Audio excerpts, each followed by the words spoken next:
Assalamualaikum warahmatullahi wabarakatuh. Sebelumnya perkenalkan nama saya Aldo Firdaus Algasi dengan NIM akhir 092. Saya Muhammad Bintang Alfariza dengan NIM akhir 012. Saya Ivan Fianto Nanda dengan NIM akhir 076. Di sini kelompok kami ingin menjelaskan mengenai kerangka makalah bahasa Indonesia yang berjudul Dampak Kurang Tidur Terhadap Kesehatan Fisik dan Mental. Baik, yang pertama ada cover. Yang pertama ada cover.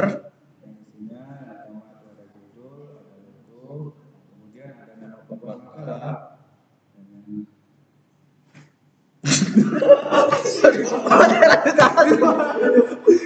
Assalamualaikum warahmatullahi wabarakatuh.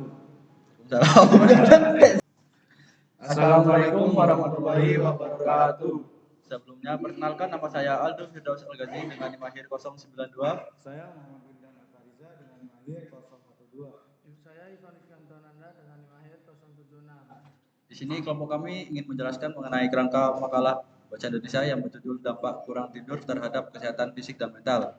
Yang pertama di sini ada cover. Yang kedua ada logo. Tiga ada nama pembuat makalah. Dan yang terakhir ada instansi.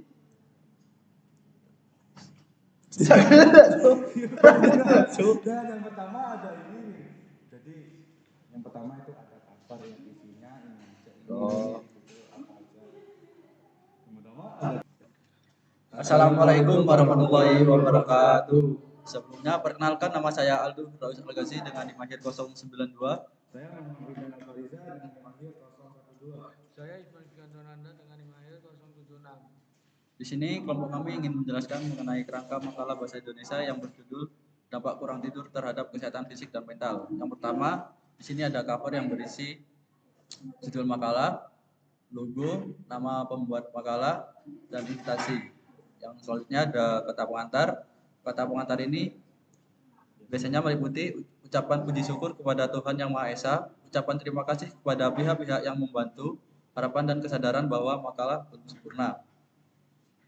Dan di sini ada tempat, tanggal, dan nama penulis. Yang selanjutnya ada daftar isi. Bab 1 ada pendahuluan, bab 2 ada kajian teori, 3 ada metodologi penelitian, apa pada hasil dan pembahasan, bab 5 penutup, dan yang terakhir ada daftar pustaka. Baik, memasuki bab 1 pendahuluan atau latar belakang. Tidur merupakan kebutuhan dasar manusia yang sangat penting bagi tubuh melalui tidur. Tubuh memiliki waktu untuk memulihkan energi, memperbaiki sel-sel yang rusak, dan menyeimbangkan fungsi otak. Namun, di era modern sekarang, banyak orang mengabaikan waktu tidur karena tuntutan pekerjaan, sekolah, maupun gaya hidup. Akibatnya, kurang tidur menjadi hal yang sering terjadi tanpa disadari. Kurang tidur bukan sekadar membuat seseorang merasa lelah atau mengantuk. Dalam jangka panjang, kebiasaan ini bisa berdampak serius terhadap kesehatan fisik dan mental. Oleh karena itu, penting bagi kita memahami dampak yang ditimbulkan akibat kurang tidur agar dapat menjaga pola tidur yang sehat dan seimbang.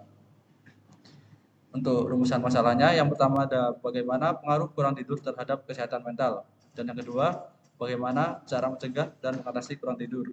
Untuk tujuan dan manfaat makalahnya, yang pertama ada menjelaskan pengertian serta penyebab terjadinya kurang tidur. Yang kedua, mengetahui dampak kurang tidur terhadap kesehatan fisik dan mental. Yang ketiga, memberikan pemahaman tentang pentingnya menjaga pola tidur yang cukup untuk kesejahteraan tubuh dan pikiran. Untuk manfaatnya, menambah pengetahuan pembaca tentang pentingnya tidur yang cukup bagi kesehatan. Kedua, meningkatkan kesadaran masyarakat untuk menjaga pola tidur yang teratur. Dan yang terakhir, menjadi bahan informasi dan referensi bagi siswa, mahasiswa, atau pembaca umum dalam memahami dampak kurang tidur terhadap tubuh dan pikiran. Selanjutnya bab 2, kajian teori tinjukan pustaka. Kajian teori yang relevan membuat Kohlberg dan Demet 2011 itu membantu tubuh memiliki energi yang menjadi fungsi otak. Walker menyatakan bahwa kurang tidur dapat menyebabkan stres dan gangguan suasana hati. Penelitian Bigliani et al. juga menunjukkan bahwa kurang tidur berkaitan dengan depresi dan kecemasan. Dengan demikian, itu cukup penting untuk menjaga kesehatan fisik dan mental. Penelitian terdahulu.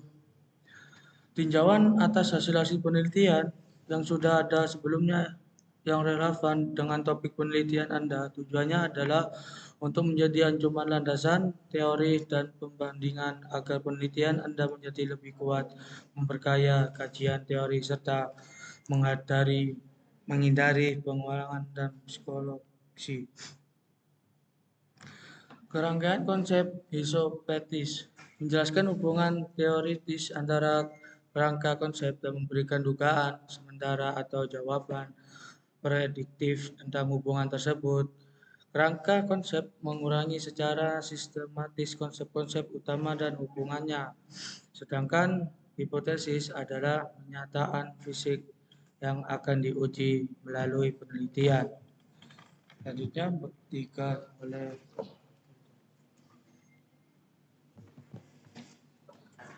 Selanjutnya di bagian bab 3 yaitu ada metodologi penelitian yang isinya yang pertama ada jenis penelitian, di mana penelitian ini menggunakan pendekatan kualitatif, deskriptif, studi kasus, eksperimen kecil untuk menilai kemampuan mahasiswa dalam menggunakan bahasa Indonesia yang benar dalam karya ilmiah.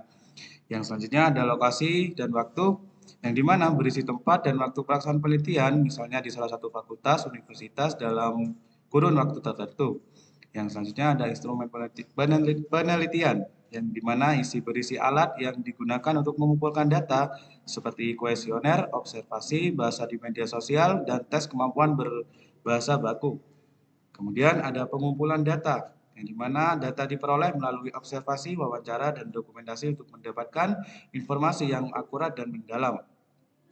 Kemudian ada analisis data, yang dimana data diperoleh melalui observasi, wawancara, dan dokumentasi untuk mendapatkan informasi yang akurat dan mendalam. Dan yang terakhir ada etika penelitian. Nah, di etika penelitian ini berisi penelitian ini memperhatikan prinsip etika seperti persetujuan partisipan, kerahasiaan data, dan kejujuran ilmiah. Selanjutnya di bab 4 ada hasil dan pembahasan, yang dimana di bab 4 ini berisi penyajian hasil penelitian. Bagian ini berisi hasil yang diperoleh dari kegiatan penelitian. Data dapat disajikan dalam bentuk tabel, grafik, maupun deskripsi agar lebih mudah dipahami.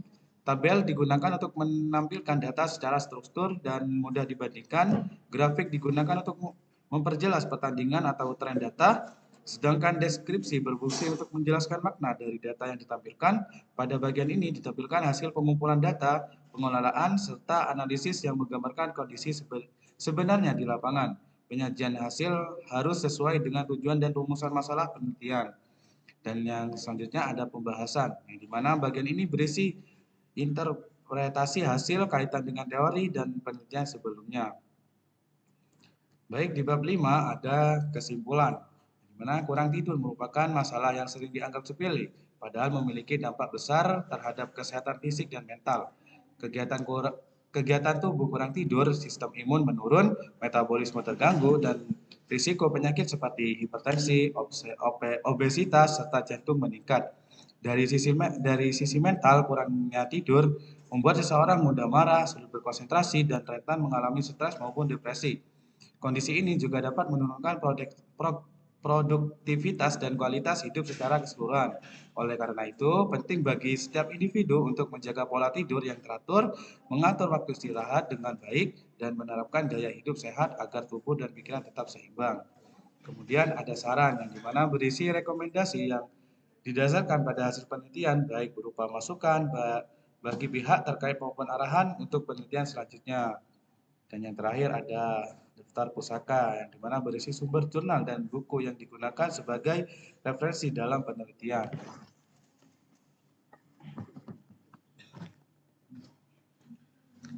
Sekian penjelasan kerangka makalah dari kelompok kami. Kurang dan lebihnya mohon maaf. Wassalamualaikum warahmatullahi wabarakatuh.